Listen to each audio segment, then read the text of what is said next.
जो digital India की बात तो कही गई, लेकिन इसके प्रोपोर्शन में जो चीज होनी चाहिए वह नहीं होगा, तो एक्सपेंड जो इसका पॉइंट ऑफ व्यू है वो करेक्ट नहीं होगा। एग्जाम्पल के तौर पे, जैसे आपके पास 6.5 लाख विलेज हैं, ये हैं गांव हमारे देश में, ठीक है। और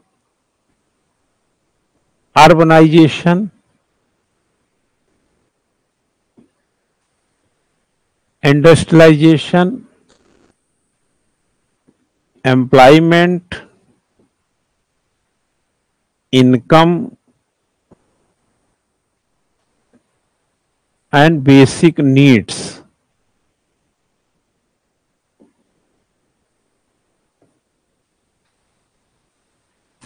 गांव में बेसिक नीड का संघर्ष अगर रहेगा, जैसा कि अभी भी है,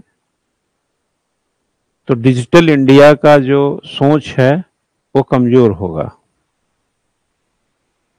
अभी भी 2.25 लाख पंचायतों में 1 लाख पंचायत बामुश्किल से डिजिटलाइज हुए हैं, तो उसके पीछे की रीजनिंग इसी प्रकार की है। पर्सनल लेवल पे कोई भी व्यक्ति 40-50 हजार का फोन और 300 रुपए महीना का डेटा तब इस्तेमाल कर सकता है जब इनकम उसकी ठीक होगी। इनकम ठीक होने के लिए उसके पास एम्प्लॉयमेंट होना चाहिए, चाहे अपना काम करे कहीं और करे, बट एम्प्लॉयमेंट होना चाहिए। और इंडस्ट्रियलाइजेशन होगा तो रोजगार के चांस बढ़ेंगे।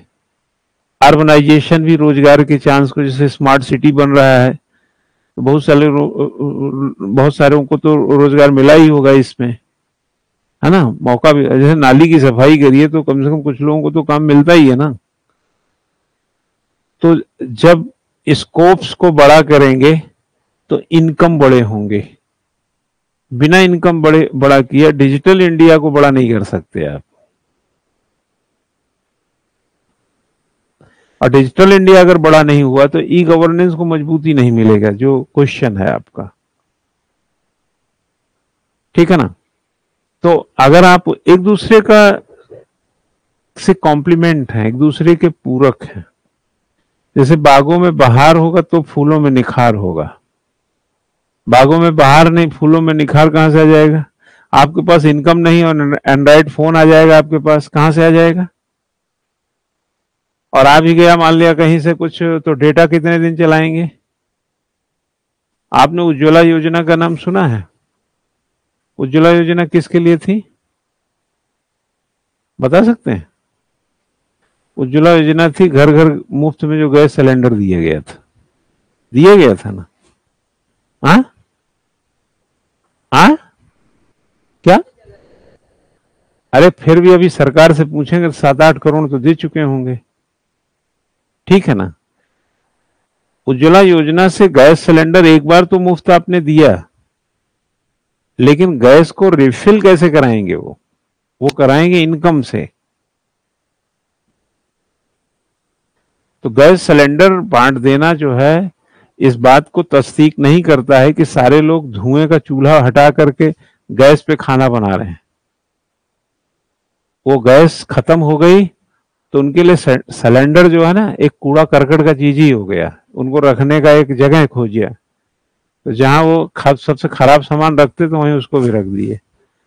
क्योंकि अब तो 920 रुपया 900 रुपया जो भी है, पहले 1120 का भी था, तो उसको भराने के लिए उनके पास इनकम है कि नहीं है। ठीक वैसे डिजिटल इंडिया को आप डिजिटलाइज मात्र करने से बात नहीं बनेगी कि आप 2015 में उठा के लाए डिजिटल इंडिया।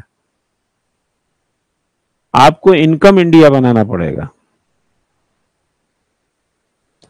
आय वाला भारत बनाना पड़ेगा,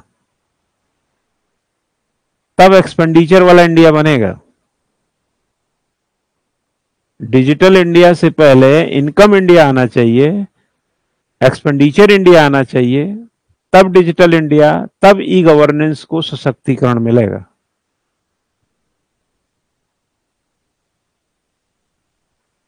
आप बैंक खाता खुला लीजिए और एटीएम भी रख लीजिए, अकाउंट में पैसा नहीं तो एटीएम का करना क्या है आपको? क्या करना उस एटीएम का? और हुआ भी होगा, ऐसे ही होता है। गैस सिलेंडर मुफ्त में दे दीजिए, लेकिन गैस खाली हो गया, उसको भराने का पैसा नहीं है, तो गैस सिलेंडर तो एक मतलब बेकार में एक जगह फंसा दिया ना आपने, उस सिलेंडर को कहीं और इस्तेमाल करते उसको।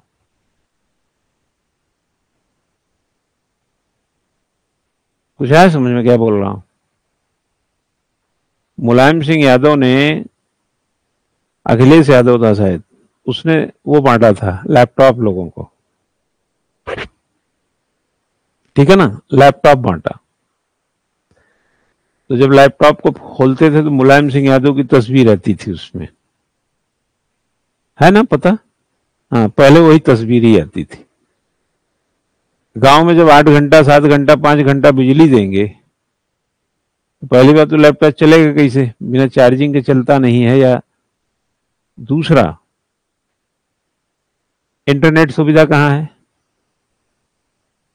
तो बिना इंटरनेट के, बिना बिजली के वो लैपटॉप होगा क्या? कोई फायदा नहीं उसका। किसी भी देश में जो एक्सपेंडिचर ओरिएंटेड डेवलपमेंट है, वो जब तक इनकम ओरिएंटेड पब्लिक नहीं बनाएंगे तब तक वो सक्सीड नहीं करेंगे।